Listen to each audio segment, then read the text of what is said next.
get it started, everybody, right up in here. Let's hit that like button. Yes, I shared some videos last week of black fatigue and stuff, and I was just over here resting, warming up for the vacation. What about the blue fatigue, blue tea, blue fatigue, and the red fatigue? But we're going to talk about blue fatigue. Just something I just thought of when it comes for when we have these elections, this pushback, this this slave mentality, uh, always voting blue, and now we have a new face out here. Maybe the National Guards may show up. This government more, uh, Westmore or something. So let's check out a few of these clips because I haven't looked at them all. I don't really know where to begin. Let's look at the Face the Nation one, I believe. And I figured out how to turn the lights up on these headphones. And let's just get it cracking up in here. Let me see. Uh, here's one. Governor Westmore National Profile. Uh, here's one where, full interview. Westmore, Face the Nation with Margaret. But look at the National Guard one. Let's look at this one. This is a familiar face. What's his name? I forgot his name. We're starting to see what the president's takeover of policing in Washington, D.C. looks like. National Guard troops arrived today. The Pentagon says about 800 have been activated in support of law enforcement agencies. Today, White House Press Secretary Carolyn Leavitt told reporters they've made 23 arrests on charges ranging from fare evasion to homicide, and their role will be reevaluated, she said, in 30 days. She was asked about plans for other cities, which the president named yesterday, and she did not walk it back.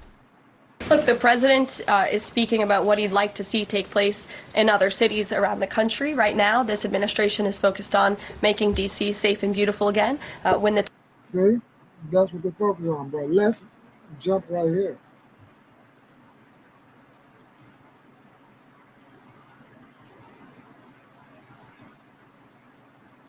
Governor Westmore. Governor, it's good to see you. You've said that the president's decision to deploy the National Guard, you called it deeply dangerous. What's your message to citizens who say regardless of crime data or trends, this makes them feel safer? Well, I'm embarrassed. I'm angered, and frankly, I'm heartbroken for the members of the National Guard who are asked to take on this mission. As someone who has served this country overseas and who has led soldiers in combat, and as someone who is not just Assistant Governor of Maryland, but also the Commander-in-Chief of the Maryland National Guard, I take very seriously about how, when, and why I deploy members of our National Guard in cases of emergency and in true crises. And I will not authorize the usage of Maryland National Guard forces for missions that I do not deem to be either mission critical or mission aligned. And what we are seeing right now, this distraction, distracting away from the fact that Donald Trump's policies have caused unemployment to go up, have caused people to lose their health care, has caused children to be able to lose their food benefits, and he's now using... Now, you're talking about the unemployment.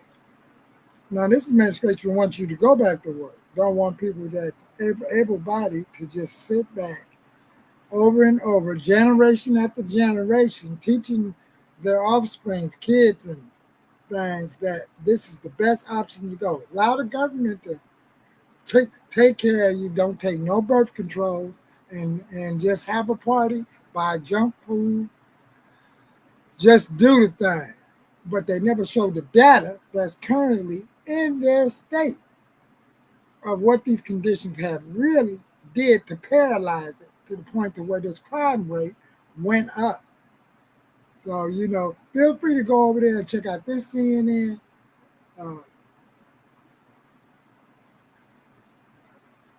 video. This as a tool. He's using military personnel, these citizen soldiers, as a cudgel and as a tool to be able to advance his political purposes, because if he really wants to address the issue of violent crime, he just needs to look at what we've done in the state of Maryland over the past 2.5 years, where when I first became the governor in 2022, Baltimore was averaging almost a murder. So he became governor in 2022, okay? So we're going to give him some grace. He still have some work to them. But he became governor. Why? Was it identity politics? Was he the first black governor of Baltimore? I don't know. But let's see. Let's see. Murder a day. Now, the homicide rate in Baltimore is nearly a 50-year low, and we have watched how the state of Maryland, the homicide rate in Baltimore is nearly a 50-year low. 22, Baltimore was averaging almost a murder a day. Now, the homicide rate in Baltimore is nearly a 50-year low, and we have watched how the state of Maryland has essentially helped to lead the. That's almost like saying every other day. Yeah. That's what that's almost like saying. That's if y'all want to try to do some math or something. Country in drops in violent crime, in drops in non-fatal shootings, in drops in carjackings. So if he truly wants to understand how to lower crime, he should pay attention to what we're doing in the state of Maryland. And I did it without ever having to once operationalize our National Guard to do municipal policing.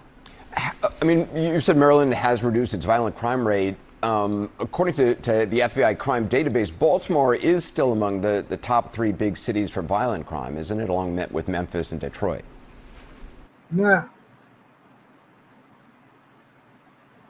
when they're speaking violent crime, across the board, is they just specifically speaking blacks, because we're really like at a certain percentage when it comes to the United States. But in that city of Baltimore, the FBI report, anybody can look it up, check it out. It should have it in the feed on like your race and everything. But wow, let's get back to it.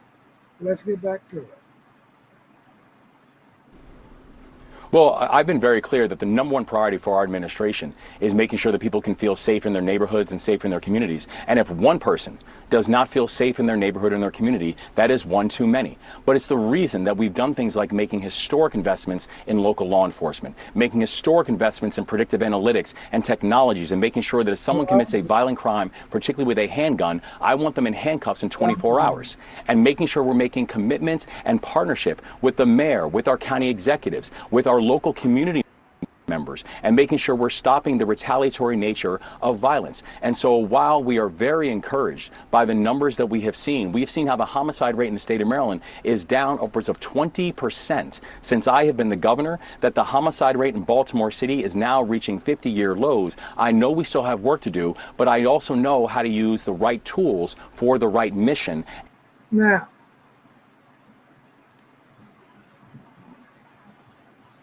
you say you know how to use the right tools for the right mission, and feel free to go over there and check out the rest of that screen. I want to get to this other one, and hopefully, like I said, they found a new face. They need someone to come in. Every script, that's what the left party is, to always look for. Nothing is going to be right with what Donald Trump did. Nothing. His administration, his staff, something. And then when you're going that route, that does look like you have a political agenda to run for president. But still, it's going to be the same talking point as always. The red is the boogeyman. The red is this. They're going to take something from it. It's all about, fear mongering and keeping us right on that plantation, the Democrat plantation. Because in the meanwhile, wait until you see some paperwork. See the paperwork. I think I seen a video that has some paperwork jumping off. Let me get on these crazy glasses. Where's my other specs? My brand new one. This one right here. The paperwork have stuff like this on it. Let's check out this one.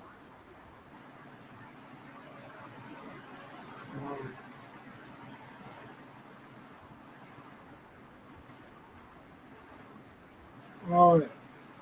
Now we can look at this other video. This is going to be good. trip this off. About your community, and I care about mine as well, and I'm hoping that we can get to some resolutions on how we can come together to make this happen. I want to bring you to one of your cities in your state. You're a neighbor to Washington, D.C. We know the actions that the president is taking right now. When you look at the numbers right now, the most dangerous cities list, Baltimore is on number 4 of that, and when it comes to the murders, it's number 3. Now, I know you have been surging resources to Baltimore, investing in the police there, but you don't like the actions that the president is taking right now. Why? The actions that the president is taking right now. Resources. Do y'all see our cities? So there's the 5 most dangerous cities to visit. And I don't even think they say in regards to race or anything. These just the 5 most dangerous cities to visit. That literally saying, like, a lot of people know that the property may be real cheap right in those cities. Man. To Baltimore, investing in the police there. But you don't like the actions that the president is taking right now. Why? Well, you know, when I came in, I said that the number one priority that we had as administration was to make sure that our communities were safe. You know, before I became governor, for the 8 years before I became the governor, Baltimore City went 8 straight years of 300 plus homicides. The year before I became the governor, Baltimore City averaged about a homicide a day. And I said, I refuse to be a governor who's going to spend my time offering eulogies and giving thoughts and prayers that we actually had needed.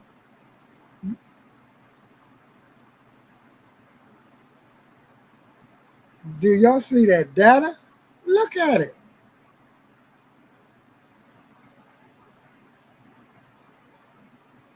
Wow. Have resources and coordination that was going to help to fundamentally address the problem. As people of my state have learned, you know, I don't come from a political background. My background is I'm a soldier. And so what we did was we made historic investments in local law enforcement, that we invested over $50 million in the Baltimore City Police Department alone, that we made historic investments in technologies and predictive analytics, and saying if someone commits a violent crime, particularly with a firearm, I want them in handcuffs in 24 hours. And saying that we made historic investments in our community groups, working with the mayor, working with our county executives, working with the community groups in our violence intervention and violence interruption groups. See, he means those investments. He's not talking about the defund the police, huh? Because the community groups is part of, they made a historic investment. But the thing about it, when you're talking about that, it's like, what sort of investment? They don't show us the data, the streamline of it, or what. But still, the blue states are the majority of the states that was marching during the George Floyd thing, that was talking about that defund the police. And this is what basically happens in cities like this. To making sure we can stop crime before it happens and making sure we don't have this retaliatory cycle of violence. And while I know that we still have more work to do, I also know this, is that despite the fact that the year before I became the governor, Baltimore City, again, had a historic streak in violence, that now that the last time the homicide rate was this low in Baltimore City, I was not born yet. So we're making real progress where Maryland is now amongst the fastest dropping states in this country on violent crime. See? And still, he didn't come to the interview with the data to prove that. So, hey, this is where blue fatigue really should start kicking in. Because even though I'm out here in Los Angeles, we heard this script. We heard this script many a time. We heard this script. So, so let's get over here. We heard this script. We're going to have safer neighborhoods, defund the police, do a lot of intervention groups. And a lot of people don't be wanting to turn themselves in. You can call on the Nation of Islam when it comes to people that share my complexion. People call on, the other cultures have their leaderships in it, like, The national Indians have, like chiefs. Every community has some sort of leadership or something, especially depending on where the crime is. If they have chambers of commerce in every state and city. So, even in Koreatown, Filipino-town, right out here in the LBC, Long Beach, Cambodian or something Cambodian town somewhere over here too. Filipino, I believe, is downtown.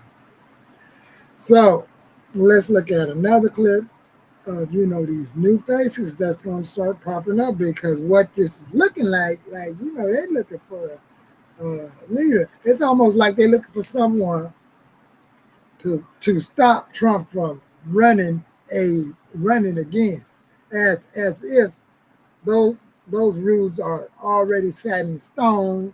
He's not even thinking about running again, and then we gotta look at some more of this data. I'm trying to find this. Oh, wait, let's get back to that clip. Let me see. I'm gonna try to see if I can find something I saw earlier. Now, I seen something about they had this lady that was going through something right out there in her city, and she was talking. She was talking about she was talking about a news feed. She was talking about people outside her community doing things like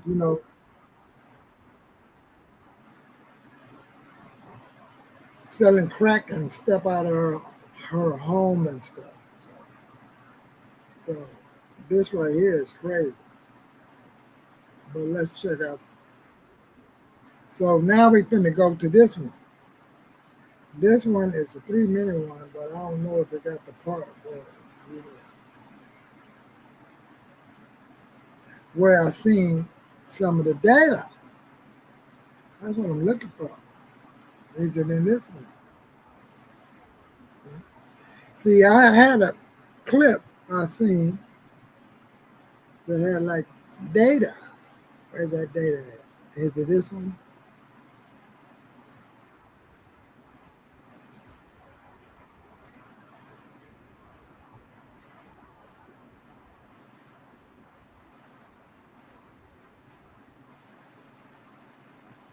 All right, let's check out this one.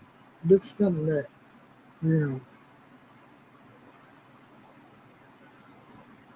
on crime. He says it's a bad tweeting about you or truthing, I guess. He says we know the president watches the program and he likely saw the guest listing because he's tweeting about you or truthing, I guess. He says the governor, Wes of Maryland, has asked in a nasty and provocative tone that I walk the streets of Maryland with him. And he's talking about crime-ridden Baltimore. It's quite lengthy, but he goes after your record on crime. He says it's a bad one. He says if you need help, he will send in the troops.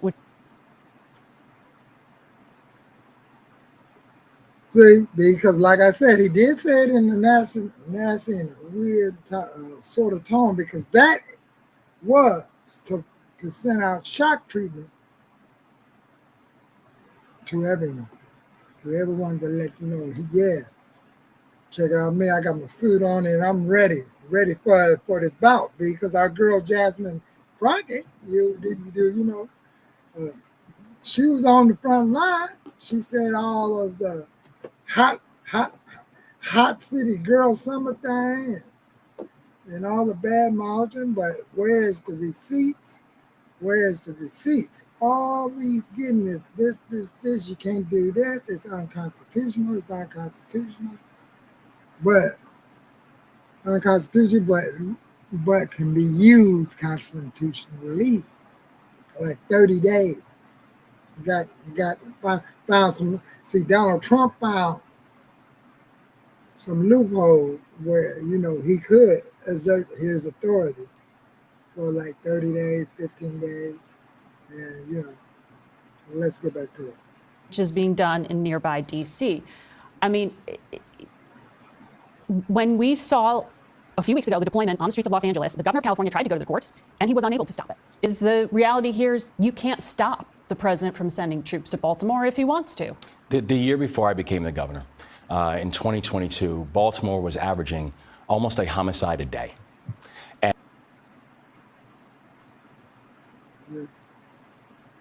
See, that's what I want you to see. On every talk show, he's going to make sure that that is his trope. That's his almost a homicide a day. And now it's down to 50%, you see. So that means every other day. so you know, like, hey, that's the way that sounded. That's if you ever want to be cured with the blue fatigue, you got to think just like that. You got to think like, you know, like, hey, things is going to change, but better. See, so this is this one. Keep your name out of my mouth. That's what they talking about. And then our boy right here did a show on it, and let's see.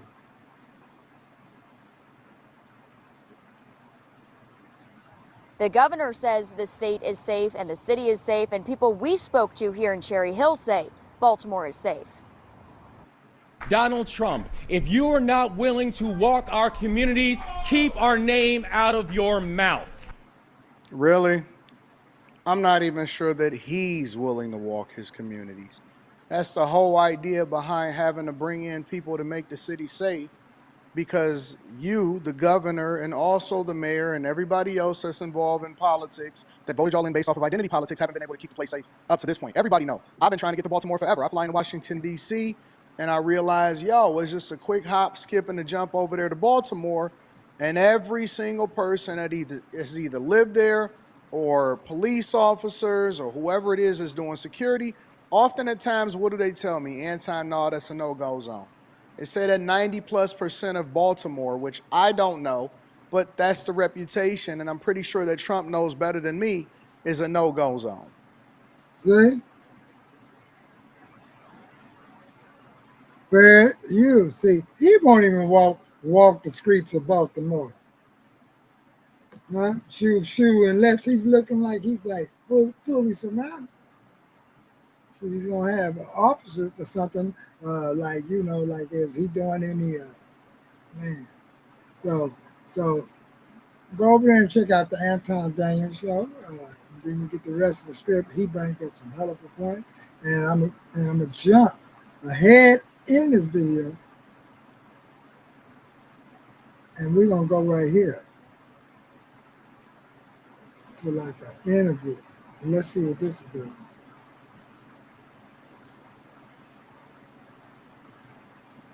Because these are the people that y'all voted for. In response, the Maryland Freedom Caucus director was critical of the governor on social media.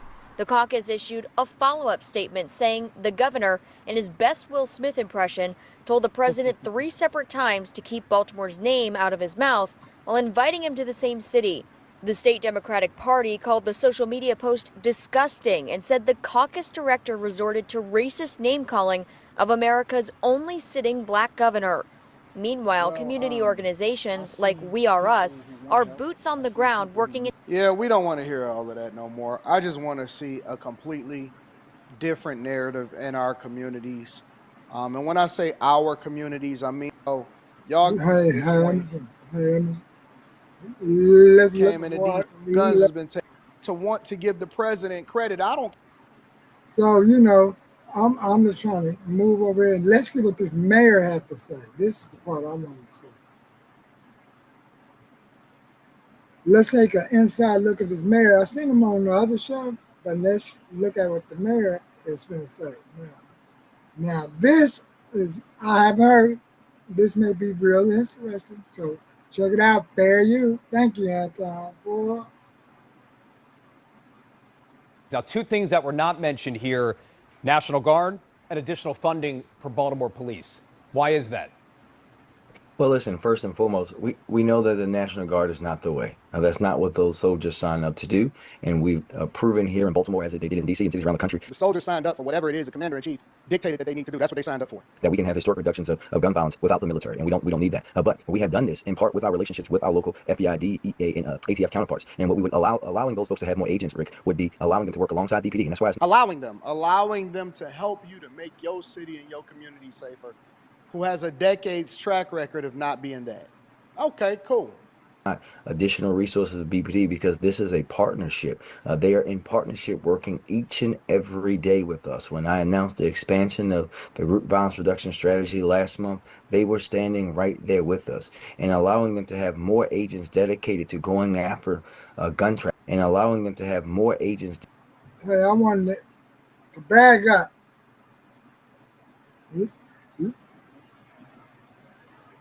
Let's check out what that statement say out there. Look,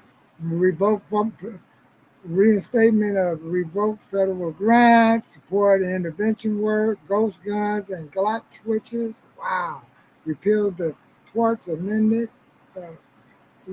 What is this stuff really saying? That's a lot. Think about it.